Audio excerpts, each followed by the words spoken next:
seekers of knowledge, and welcome to another episode of Embracing the Paradox, home of the deranged, the supernatural, and all things that go bump in the night. True crime, urban lore, we have it all for you right here. I, of course, am Distal Marrow, your trusty guide into parts unknown, and I am asking you, once again, to let me take you on a journey. If this is your first time visiting and you'd like to support the show, please make sure you hit that like button and subscribe. Today, we have one that's a bit more, shall we say, intense than our usual fare. One that could corrode even the hardiest of souls. I am speaking of Anna Lee Wilcox, known to the residents of Michigan's Upper Peninsula as Icepick Annie. In her 10-year reign of terror, she claimed as many as 8 victims, though officials readily state that the number could be much higher. It will likely never be known for sure, because there are still many missing persons cases left unsolved to this day. In fact, the only reason we know of Miss Wilcox at all is the horrible story of the only known survivor of Icepick Annie. Not much is known of her background, only that she grew up in an area west of Marquette near the Holyoke silver mine. Her age is unknown, but it is believed that she was born sometime in the early 50s to Verna, a schoolteacher, and Norman, who worked the mines. Her parents both died in mysterious circumstances in 1973. A fellow church member came by one day in August for a weekly visit and found them both sitting upright on the sofa in their living room, deceased. It was observed that they had been there for at least 5 days, and they were still holding hands.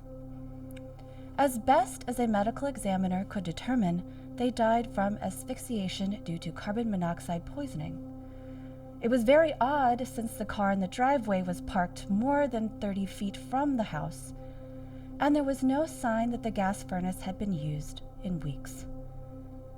Anna was away at the time, living in a tiny sublet and working a menial job at the UP Medical Center in Marquette.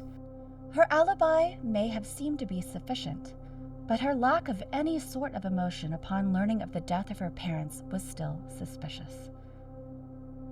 Not long after the incident, she lost her job at the hospital for not showing up. Then, unable to pay rent and evicted from her residence, she was forced to move back into the family home. She withdrew from society at that point and was rarely seen by anybody in town or otherwise. From then on, many locals believed that the death of her parents was not the catalyst for her future crimes, but in actuality, the parents were her first victims. By 1980, the house she resided in, once in decent condition, had deteriorated to the point that it was nearly unlivable. However, that didn't seem to bother Anna. She continued to live off what meager inheritance she received from her father and mostly kept to herself. As is the case, it seems, with these types of tragedies, no one knows when it started exactly, but sometime in 1982, Anna began appearing sporadically around downtown Marquette, usually wearing a heavy trench coat and a thick woolen cap that sat oddly very tall on her head. Her unkempt, greasy hair would spill up from underneath, covering most of her face and neck.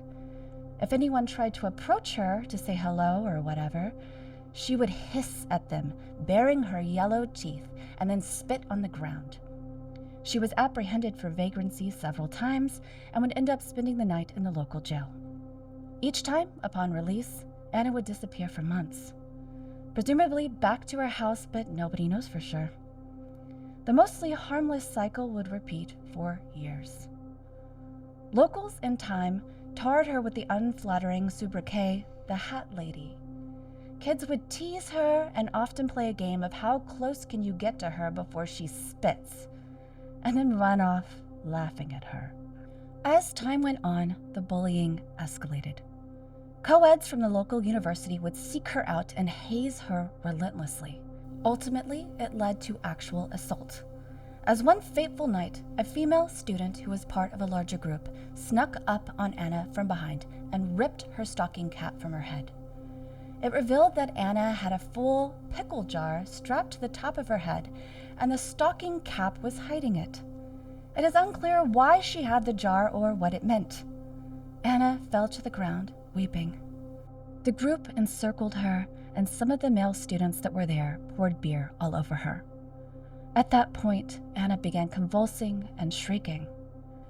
She twisted and writhed on the ground until, to the absolute shock of all of the students, began vomiting an eerie, black and oily substance. She then rose up and started spitting more of the same stuff in all directions, forcing back the small crowd and ultimately driving them off. She collected her hat that had been dropped nearby and disappeared into the night. She was never seen in the town again. But that doesn't mean she left for good. In the fall semester of 1984, it is theorized that this is when Anna went from the Hat Lady to Icepick Annie. NMU students Claire Bennett and Clara Moore, both NMU cheerleaders, went missing from their dorm in Mayland Hall on campus. A frantic search ensued, but sadly they found nothing. Flyers were put up, dogs were sent out to try to pick up a scent trail, but all efforts proved futile. Then, 4 weeks later, their bodies were found floating face down in nearby Goose Lake. When retrieved, both girls had ice picks embedded in the center of their chests and were riddled with dozens of wounds from the same ice picks. Worse than that, the medical examiner reported that the wounds were as old as several days to many weeks. Their killer had been repeatedly stabbing them over and over until the final fatal one in the center of the chest. A homicide investigation was started, and all eyes quickly turned on Anna Lee Wilcox. Several Marquette County Sheriff's deputies descended on her house within days, search warrant in hand. However, Anna's house was empty. It appeared she hadn't been living there for at least a year. Anna herself was nowhere to be found. The victims were mourned, and sadly the case went cold. No other credible suspects were ever located. Several years later, it happened again. This time, it was a single student that went missing, Jeremy Hover. A member of the NMU hockey team had told his friends that he was going out on a date with a local girl. He failed to show up to the date and was never seen alive again. His body eventually turned up on the roadside of Old Michigan 28, 15 days later. He similarly had an ice pick embedded in the center of his chest, like the previous victims. Unlike them, there were no other stab wounds of any kind. Much worse, in fact, his hands and feet had been inexpertly amputated at least a week before his death, a death that was ascertained to be on the same day his body was found. Additionally, twigs and sticks had been jammed into the open wounds following the application of crude tourniquets to the soft tissues above his wrists and ankles. No forensic evidence could be located at the scene to give detectives any clue as to where to begin the investigation. Though it was clear that the MO was similar, the violence seemed to be escalating. 3 other female students went missing several years later. This time, no bodies were ever found. The only evidence that was ever discovered was that of a torn and bloodied university letter jacket one of them was known to be wearing at the time of their disappearance. That leads us to 1994 and the final horrifying case of Cynthia Craddock and Grace Abernathy. Both, again, students at the same college and both on the cheerleading squad. After a night out with friends, Cynthia and Grace took their leave and headed back to their dorm. They never made it back. The usual searches were initiated, but to no avail. Weeks went by and the town was frozen with fear. Parents were pulling their kids from campus and not letting them come back until law enforcement was able to show results. Then, on the morning of April 12th, nearly a month after Cynthia and Grace first went missing, a jogger was going for their daily run down by the lakeside. When they got to Shira's Park, they witnessed something utterly terrifying about 200 yards into Lake Superior, on a small, treeless outcropping known as the Picnic Rocks. Grace and Cynthia had been propped up back to back, tied together inside a vertically positioned rowboat that had been oriented to face the shore. A rescue was soon completed. the girls were brought ashore and raced to the UP Medical Center.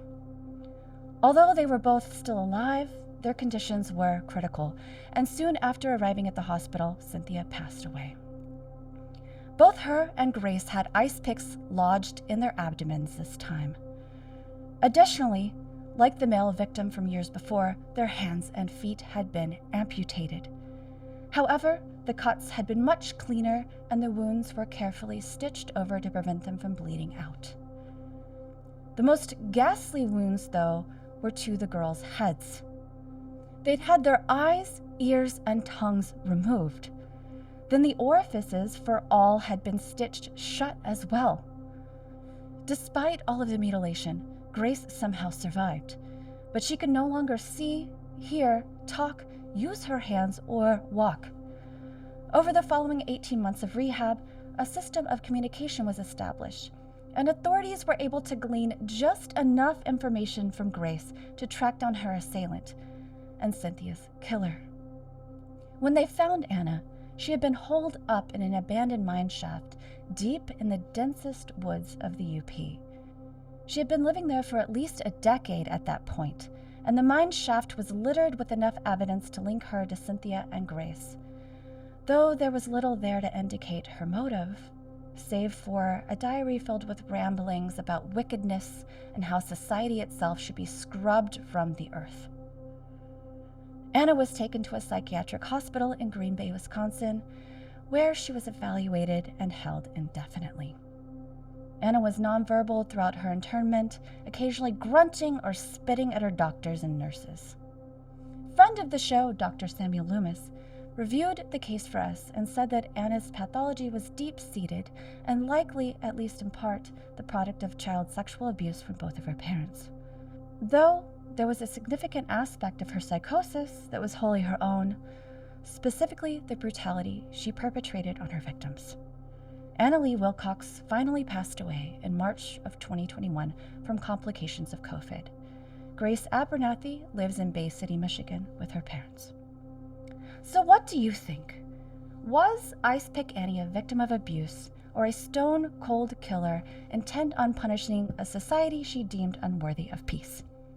Let us know in the comments below. And now for my favorite part of the show. We are going to take live calls from our premium listeners to hear your theories and feedback. Okay, first up we have Super K. Hi, Super K. You're on live with Distal Marrow. Yeah, sorry about that, Distal. I think that was just a randomly generated name. I don't use my account very often. It's a comment just to watch. Hey, yeah, I'm a fan of what you're doing. I like your shows. I like your topics. You seem intelligent. And, I have a daughter, a 13-year-old daughter, who really likes what she had to say. I love the education. My question isn't so much about on this story or any story in particular, but do you think that perhaps somebody who is obviously as gifted and intelligent and as knowledgeable as you can make a better role model for someone like a 13-year-old girl if you didn't have the septum piercing, the stuff in the face, because we all kind of have an idea and know what that means when women, especially pretty women such as yourself, tarnish their natural gifts, with things like that. I think maybe you could seek out a way to be a better role model for maybe some of the younger girls turning into women who are a fan of the show. Well, those are some interesting and yet very boring opinions that you have. I hope that when your daughter gets a bit older, that if she wants to creatively express herself, that you're a little bit more supportive. All right, well, anyway, thank you so much for your call. We're going to go ahead and move right on.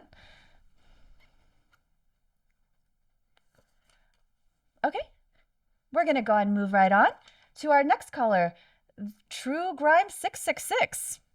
Hello, True Grime. You're on live with Embracing the Paradox. Yeah. Hello. I don't really, what I was hoping to ask is, do you know if they ever, like, tested the waters around where this Annie lady lived. Because I'm thinking, the the level of brutality and and her, psychosis, it has to have been, environmental. Was there any talk about her suffering from environmental conditions she was living in or anything like that? I didn't see anything in my research, but if that would be an interesting thing to look into. Yes. All right. Well, if you find anything out, I mean, you got my screen name. Maybe you could DM me and let me know because I'm really interested in that. Absolutely. I always love talking to fans of the show. All right. Well, that is our show for today, and I hope that you join us next week for our next gruesome tale. Bye.